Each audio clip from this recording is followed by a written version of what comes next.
कहानी की शुरुआत होती है कुछ अमेरिकन फौजियों से जो दुश्मन के इलाके में घुसकर एक मिशन को अंजाम दे रहे थे। जल्द ही उन्होंने मेन टारगेट को खत्म किया और वहां से निकलने का प्लान बनाने लगे, लेकिन अब तो चारों तरफ से दुश्मन उनके ऊपर हमला कर रहे थे। इस सब में उनके एक साथी की मौत भी हो गई। दुश्मन इतने ज्यादा हैं कि जीतने का कोई चांस नहीं। फौज ने तुरंत हेडक्वार्टर से मदद मांगी और तभी कुछ ऐसा हुआ जिसने सबके होश उड़ा दिए। एक लाल रंग की रोशनी आसमान में फैल गई और अजीब सी मशीन दिखने लगी। फौजी इस मशीन को देखकर हैरान रह गए। अभी उस मशीन ने अपने एक वार से ही फौजियों के सारे दुश्मनों को मार गिराया। आसमान का रंग अब सफेद हो गया और चारों तरफ बिजलियां चमकने लगी। बिजलियों की वोल्टेज इतनी ज्यादा थी कि उसने सभी फौजियों को अपनी तरफ खींच लिया। वहाँ एलियंस ने उन पर कुछ एक्सपेरिमेंट किए। एक्सपेरिमेंट्स के दौरान फौजियों को अपनी पुरानी जिंदगी नजर आने लगी, वो सभी लड़ाइयाँ जो उन्होंने लड़ी थी। कुछ वक्त के लिए उस पूरी टीम को बर्फ में जमा दिया गया और मशीन के बंद होते ही सारे फौजी बर्फ से बाहर आ गए।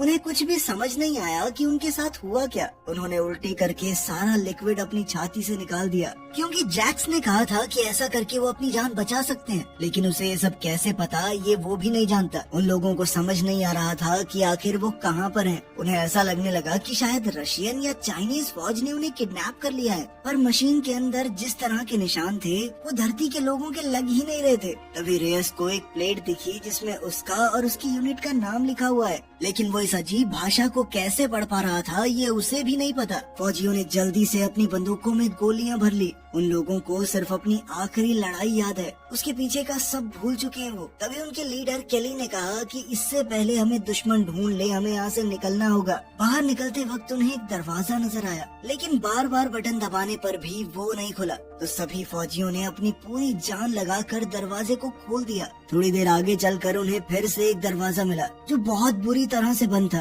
तभी रोडी ने नोटिस किया कि वहाँ पर वेंट्स हैं और रेयस को सीधा इसकी तहकीकात करने भेज दिया। रेयस मुंह में लाइट दबाए वेंट को पार करता हुआ काफी आगे पहुँच गया। वो रोशनी का पीछा करता हुआ सीधा आगे बढ़ता गया। तभी उसे एक दूसरी वेंट का दरवाजा मिल गया और अब वो उसे खोलकर आगे बढ़ गया। उसके कहने पर बाकी की टीम भी वेंट के अंदर घुस गई। थोड़ी आगे जाने पर उन्होंने देखा कि दरवाजों पर कुछ निशानियां बनी हुई थी। ये सब देखकर ऐसा लग रहा था मानो कोई जानबूझकर उन्हें वहाँ पर लाना चाहता हो। ये सारा रास्ता किसी भूल भुलैया से कम नहीं था। फौजियों को ऐसा लगने लगा कि वो पानी के नीचे किसी जेल में फंस चुके हैं। तभी उन्हें कुछ अजीब अजीब आवाजें आने लगी और वो लोग उसकी जांच करने के लिए आगे निकल पड़े। आगे जाने पर उन्हें जमीन पर खून के निशान दिखाई दिए। इसका मतलब था कि ये जगह जानलेवा है।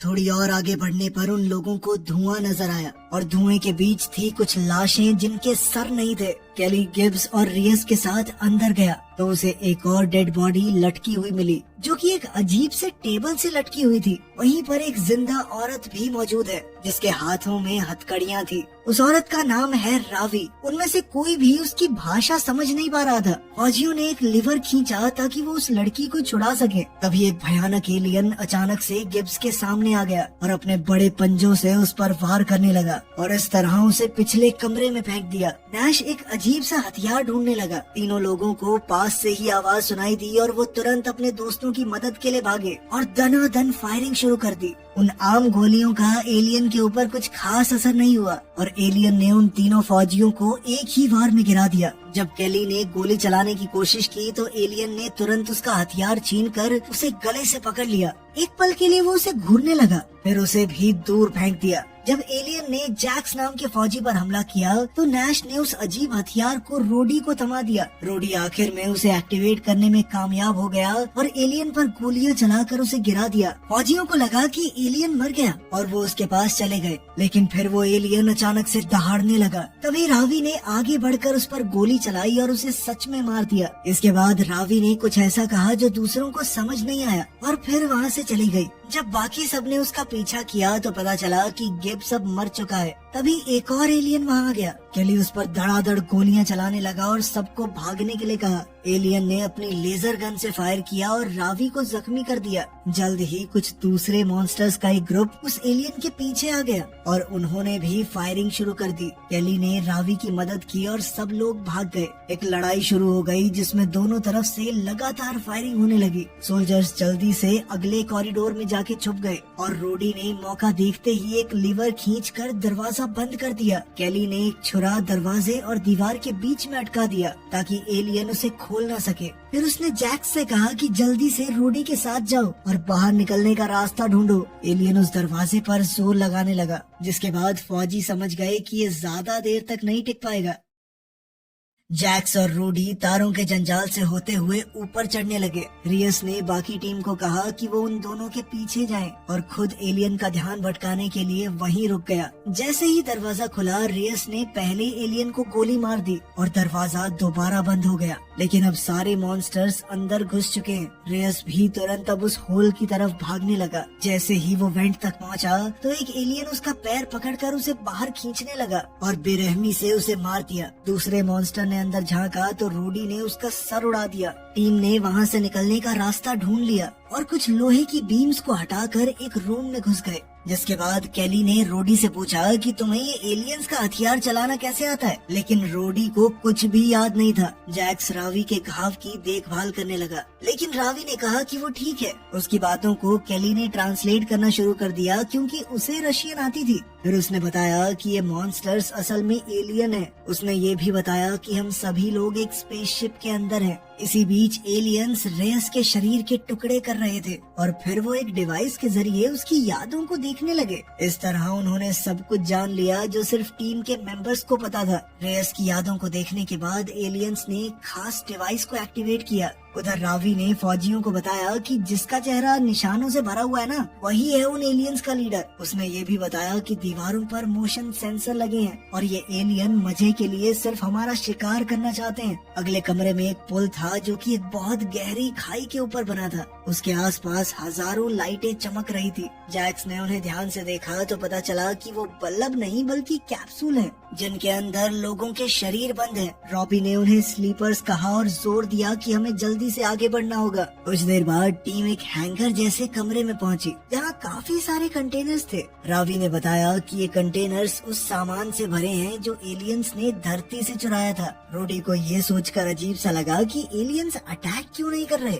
उसका अंदाजा था कि ये हमसे आगे जा चुके हैं, आगे से घेरेंगे हमें। केली उसकी बात से सहमत था और उसने कहा कि हमें लड़ना होगा। अभी जैक्स ने कहा कि मैं पता लगाता हूँ कहाँ पे है ये। वो हॉलवे में जाकर गाना गाने लगा ताकि एलियंस का ध्यान उसकी तरफ बढ़ जाए। जैसे ही एलियंस उसकी आवाज के पीछे आए तो जैक्स ने उन पर गोलियां चला दी। थोड़ी देर फायरिंग करने के बाद उन्होंने भागना शुरू कर दिया ताकि एलियंस उनका पीछा करते रहें। जैक्स कभी कभी पीछे मुड़कर गोलियां चलाने लगता, जिससे एलियंस का बिगड़ता तो कुछ भी नहीं था, बल्कि अब वो और गुस्से में आ गए। आखिरकार वो हैंगर तक पहुंचा और एलियंस को चढ़ाने लगा ताकि वो उसके पीछे अंदर आ जाए।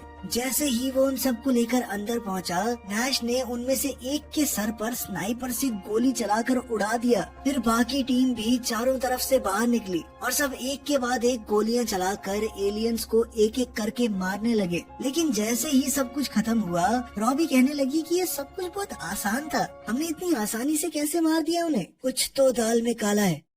लगभग 2 मिनट बाद ही कई सारे एलियंस हैंगर में घुस आए। टीम ने तुरंत फायरिंग शुरू कर दी, लेकिन इस बार एलियंस के पास बहुत मजबूत शील्ड थी, जिनकी वजह से नैश की एक भी गोली अपने टारगेट पर नहीं लगी। अब भागते हुए नैश एक के बाद एक उन कंटेनर्स के ऊपर छलांग मारने लगा, लेकिन देखते ही देखते वो अपनी टीम से अलग हो गया। सब लोग एक दरवाजे की तरफ दौड़े, लेकिन जैक्स की पीठ में ऐन वक्त पर गोली लग गई और वो मौके पर ही मारा गया। नैश ने दुखी होकर चिल्लाते हुए बदला लेने के लिए उस एलियन के सर में गोली दाग दी। बचे हुए 4 लोग हैंगर से निकले और एक कॉरिडोर में छुप गए। वहाँ से भी वो कुछ समय तक फायरिंग करते रहे। तभी रावी ने एक हैंडल ढूंढ लिया और दरवाजा बंद कर दिया। दूसरी तरफ से भी एलियंस आ रहे थे, इसीलिए टीम जल्द से जल्द वहाँ से निकल गई। अब वो सभी लोग एक टनल से स्लाइड करके नीचे गिरने लगे, जहाँ उन्हें एक पूल मिला जो हड्डियों और सड़ी गली लाशों से भरा था। वहाँ से इतनी गंदी स्मेल आ रही थी कि इन लोगों ने उल्टी ही कर दी। तभी ऊपर से किसी की आवाज सुनाई दी। जब रावी ने ऊपर देखा तो वो हैरान रह गई। वहाँ उसकी माँ आन्या थी, जिसने तुरंत एक रस्सी नीचे फेंक दी। रावी उसे पकड़कर ऊपर चढ़ गई और माँ बेटी ने एक दूसरे को गले लगा लिया। बाकी फौजी भी रस्सी से ऊपर चढ़ने लगे और केली ने आन्या की यूनिफॉर्म देखकर पहचान लिया कि वो एक रशियन फौजी है। आन्या सभी सेंसर्स से बचते बचाते सभी लोगों को कॉरिडोर के रास्ते से ले गई। उसने उन्हें फ्लोर में एक हैच दिखाया, जहाँ से सब बेसमेंट में उतरने लगे, जिसके बाद आन्या ने दरवाजा लॉक कर दिया। आन्या ने बताया कि मुझे तो याद भी नहीं मैं कब आई थी यहाँ पर, लेकिन उसने अंदाजा लगाया कि 20-30 साल तो हो चुके हैं इस शिप में मुझे। तभी फौजियों को समझ आया कि रावी तो मतलब इस स्पेसशिप में ही पैदा हुई है। साथ ही आन्या ने बताया कि इन एलियंस ने धरती पर हमला किया था। इंसानों ने कई साल पहले स्पेस में अपना एक ड्रोन भेजा था, उसमें एक मैप था ताकि अच्छे एलियंस को धरती पर बुलाया जा सके, लेकिन ये मैप मिल गया खतरनाक एलियंस को और उन्होंने उसका इस्तेमाल करके धरती पर हमला कर दिया। सबसे पहले उन्होंने दुनिया के सबसे बड़े बड़े मिलिट्री स्ट्रैटेजिस्ट को किडनैप कर लिया, उनके दिमाग से मशीन्स को कनेक्ट करके उनकी सोच और युद्ध के तरीके सीखे। इससे एलियंस को समझ आ गया कि आखिर इंसान किस तरीके से लड़ते हैं, जिसके बाद उन्होंने कुछ ही हफ्तों में पूरी धरती को बर्बाद करके रख दिया। एलियंस और इंसानों के दिमाग जब आपस में जुड़ गए तो पूरा फायदा सिर्फ एलियंस को नहीं हुआ, कई इंसान कुछ ऐसी चीजें सीख गए जो मतलब ही नहीं था कि उन्हें आती हो। आन्या के अंदर अब एलियंस को दूर से सुनने और समझने की ताकत आ चुकी है और उसे पता चला कि इस वक्त एलियंस अपनी शिप को ठीक करने की कोशिश कर रहे हैं। अगर वो इसे सही करके अपने प्लेनेट से बातचीत कर पाए तो और भी एलियंस वहाँ आ जाएंगे, इसीलिए उन लोगों को ऐसा होने से पहले ही इन्हें रोकना होगा। रावी के पिता ने ही एक बार रिएक्टर को खराब किया था, जिस वजह से सिस्टम फेल हुआ और वो लोग जाग पाए, लेकिन उनकी पूरी टीम उस मिशन में मर गई। इसीलिए अब आन्या को उन सब की मदद चाहिए। पूरी टीम ने फैसला लिया कि अब वो भाग तो नहीं सकते, तो अब उन्हें लड़ना होगा। वो आन्या के साथ मिलकर एक प्लान बनाने लगे। अंदाजा है कि इस जहाज में अब सिर्फ 24 एलियंस बचे हैं। उनका कमांड सेंटर सबसे ऊपर वाले फ्लोर पर है, जहाँ सबसे ज्यादा सिक्योरिटी भी है। वेंट्स के जरिए वहाँ तक पहुँचा तो जा सकता है, लेकिन उन एलियंस को तुरंत उनके आने का पता चल जाएगा। किस्मत से आन्या के पास काफी सारे बम थे। अब वो सभी रेंगते हुए वेंट्स के जरिए टॉप डेक तक पहुंच गए। रोडी और केली ने फैसला लिया कि वो एलियंस का ध्यान भटकाएंगे, जबकि नैश और आन्या के साथ बाकी औरतें बम सेट करेंगी। आन्या ने केली को एक चुराई हुई चीज दी जो उसे शील्ड बनाने में मदद करेगी। टीम अब जल्दी से 2 हिस्सों में बट गई। नैश की टीम कमांड सेंटर के ऊपर बैल्कनी में पहुंची, जहां से वो एलियन गार्ड्स को देखते हैं। दूसरी तरफ केली और रॉबी एक कॉरिडोर में जाते हैं, जहां उन्हें खून से सना हुआ सेंसर मिला। अब वो दूसरा सेंसर ढूंढने लगे, तभी एलियंस के पास उस सेंसर का सिग्नल चला गया। केली ने जानबूझकर सेंसर पर गोली चलाकर एलियंस को और भड़का दिया। कमांड सेंटर के गार्ड्स को तुरंत बुलाया गया, जिससे नैश की टीम को कमरे में घुसने का मौका मिल गया। जब बाकी गार्ड्स चले गए तो आन्या और बाकी औरतों ने बम लगाने शुरू कर दिए। तभी केली और रोडी को गार्ड्स के आने की आहट सुनाई दी और वो बिल्कुल चुप हो गए। जैसे ही सही वक्त आया, दोनों ने पीछे से गोली मारकर कुछ गार्ड्स को गिरा दिया, लेकिन जल्दी ही बाकी गार्ड्स भी आ गए और फायरिंग शुरू हो गई। केली ने अपनी शील्ड को एक्टिवेट किया, जिसने उसे और रोडी को थोड़ी देर तक बचाए रखा। एक एलियन अपने एक साथी को शील्ड बनाकर आगे बढ़ने लगा, जिससे केली और रॉबी को पीछे हटना पड़ा। वो दोनों एक दूसरे कॉरिडोर में छुप गए और फायरिंग चालू रही। तभी एक एलियन को अपने एक डिवाइस पर कुछ सिग्नल आया और उसने अपनी आधी टीम को दूसरी डायरेक्शन में भेज दिया। कमांड रूम में आन्या ने एलियंस के आने की आवाज सुन ली। केली और रॉबी ने रेडियो पर आन्या को चेतावनी दी, लेकिन वो लोग एक दूसरे कॉरिडोर में फंसे थे, इसीलिए उनके पास निकलने का कोई रास्ता नहीं था। जैसे ही केली ने दरवाजा क्रॉस किया, रॉबी ने पीछे से दरवाजा बंद कर दिया और कहने लगा कि तुम उन्हें बचाओ, मैं इनका सामना करता हूँ। रोडी अपनी लेजर गन से एलियंस पर पूरी ताकत से फायरिंग करने लगा, जब तक उसका हथियार खाली नहीं हो गया। फिर उसने अपनी बंदूक निकाली और एक एलियन के बिल्कुल पास चला गया। एलियन ने उसे उठाकर शील्ड के पार पटक दिया और रोडी दीवार से जा टकराया, लेकिन उस एलियन के चेहरे के पास जाकर उसने एक मौका देखा और तुरंत ही 2 ग्रेनेड्स गिरा दिए। कॉरिडोर में एक बड़ा धमाका हुआ, जिसमें वो और उसके आसपास के सारे एलियन मारे गए।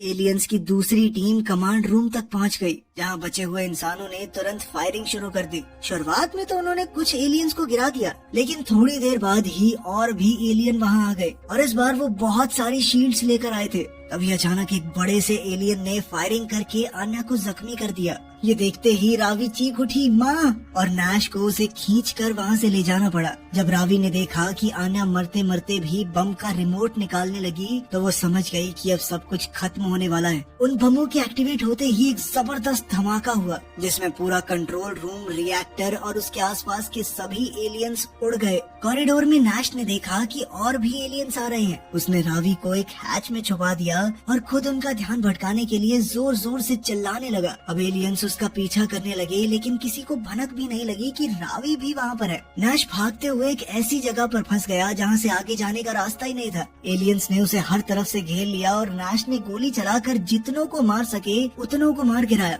वो सोचने लगा कि क्या उसे भी अपने बम एक्टिवेट कर देने चाहिए, लेकिन वो अभी तो मरना नहीं चाहता था। उसने अपनी बंदूक उठाई और धड़ाधड़ फायरिंग करने लगा। जब सब कुछ शांत हो गया तो रावी हैच से बाहर निकल आई, लेकिन तभी उसने देखा कि एक एलियन बिल्कुल उसके पास ही खड़ा था। इसी बीच केली एक कमरे में पहुंचा जहां बहुत सारे इंसान सेल्स के अंदर बंद थे और वो उसे आवाजें लगा रहे थे कि हमें बचाओ। केली जैसे ही पलटा तो एक एलियन ने उसके सर पर वार करके उसे बेहोश कर दिया। बेहोशी में केली एक सपना देखने लगा जहां उसकी बेटी धरती पर पूरी तरह खुश थी, लेकिन तभी एलियंस ने उसे किडनैप कर लिया। जब केली की आंख खुली तो वो एक सेल के अंदर बंद था। उसकी बगल में रावी भी थी जिसने उसे बताया कि बाकी सभी लोग मारे गए। तभी एक एलियन कमरे में आया। वो केली को गले से पकड़कर दीवार पर मारने लगा और उसे खींचता हुआ एक अजीब सी टेबल तक ले गया जहां उसे उल्टा लटका दिया। एलियन ने एक ब्लेड निकाला, लेकिन तभी उसे कुछ आवाज सुनाई दी। नैश उस टेबल के अंदर ही छुपा हुआ था। सिर्फ एक गोली से उसने एलियन को मार दिया। अब दोनों तुरंत कॉरिडोर से निकले और रास्ते में जितने भी एलियन आए उन्हें गोलियों से उड़ाते गए। जल्द ही वो एलियंस की बनाई हुई जेल तक पहुँचे और केली ने उन्हें खोलकर सभी इंसानों को आजाद कर दिया। तभी अचानक काफी सारे मॉन्स्टर्स आ गए और नैश अपनी लेजर गन से उन पर फायर करने लगा। जब सारे लोग निकल गए तो फौजियों ने दरवाजा बंद कर दिया और रावी के साथ भाग गए, लेकिन एलियंस अभी भी उनके पीछे थे। अब सब लोग एक दीवार के पीछे छुपकर गोलियां बरसाने लगे, लेकिन अब उनकी गोलियां खत्म हो रही थी। नैश ने अपनी बेल्ट उठाई जिसके अंदर ग्रेनेड ही ग्रेनेड थे और केली ने तुरंत दरवाजा बंद कर दिया ताकि धमाका उन तक न पहुंचे। नैश दूसरे दरवाजे के पास जाकर बैठ गया और जीत की खुशी मनाने लगा। तभी अचानक एक ब्लेड ने उसका सीना चीर दिया। एलियंस का लीडर कमरे में घुस आया था। केली ने तुरंत रावी से कहा कि भागो और खुद उस एलियन का ध्यान अपनी तरफ खींचने लगा। एक ब्लेड फाइट शुरू हुई और एलियन उसे बार बार गिराने लगा। कभी उसे छत पर दे मारता, कभी शील्ड से धक्का देता। फिर एलियन अपनी तलवार लेकर केली के पीछे दौड़ने लगा। केली ने आखिरी मोमेंट पर दरवाजा बंद कर दिया। वो एलियन उसी में फंस गया और उसके शरीर के 2 टुकड़े हो गए। जल्द ही केली और रावी को बाहर निकलने का रास्ता मिल गया, जिसके बाद उन्होंने देखा एक पूरी तरह से तबाह हो चुकी धरती को। अगर वीडियो पसंद आई तो लाइक कर देना, चैनल को सब्सक्राइब कर देना। मिलते हैं अगली वीडियो में।